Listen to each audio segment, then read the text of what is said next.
ভারত মাতা কি জয়। তো যেটা বলছিলাম যে আপনাদেরকে পাহাড়ে 2 নম্বর পাহাড়ে উঠবো, 2 নম্বর পাহাড়ে উঠবো ওই আপনার যেটা বড় পাথরটা দেখুন, ওই পাথরটার উপরে আজকে আমরা যাব। এখন আমরা আপাতত আছি প্রথম পাহাড়ের উপরে। ইয়েস গাইজ, বহুত কষ্ট, বহুত ঝঞ্ঝাট, বহুত ঝামেলা, তা সত্ত্বেও আমরা প্রথম পাহাড়টা এসেছি আমি আমার 2 বন্ধু মিলে। চারিদিকে শুধু ওয়াও ভিউ, ওয়াও কী বলবো। আর কোনোদিন আমি উঠিনি লেভেলে, ফার্স্ট টাইম লাইফে উঠলাম। ওঠার পর একটা জায়গায় আলাদা একটা লেভেল পেলাম, যে লেভেল উঠলাম কোনো একটা জায়গায়। এখান থেকে সব পাহাড় দেখাচ্ছে, যেমন এই আমার আঙুলের সোজা সোজা পাহাড়টা বিহারনাথ পাহাড়, এটা আমি জানি।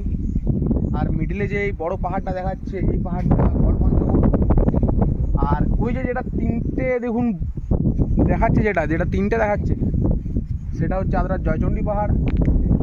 এই সামনের পাহাড়গুলো হুড়া কমলপুর সাইডে কিছু পাহাড় আছে। আর ঠিক এরকম অ্যাঙ্গেলে এদিকে দেখা, ঠিক এরকম অ্যাঙ্গেলে আমাদের ঘর, মোটামুটি এখান থেকে 30 কিলোমিটার দূরে। যদিও আমরা এরকমভাবে যেতে পারবো না, আমাদেরকে রাস্তা হয়ে ঘুরে যেতে হবে। কিন্তু এখান থেকে একটা খুব সুন্দর ভিউ আসছে। তারপরে পিছনের যে নেচারটা, ওয়াও, মানে এরকম কোনোদিনও ফিল করিনি, আজকে লাইভে প্রথমবার। খুব ভালো লাগছে গাইস, একটু কষ্ট হচ্ছে। তোমাদের ভালোবাসা পেলে কোনো কষ্ট বলে মনে হবে না। যাই হোক, জয় রামজি কি হরি বলো।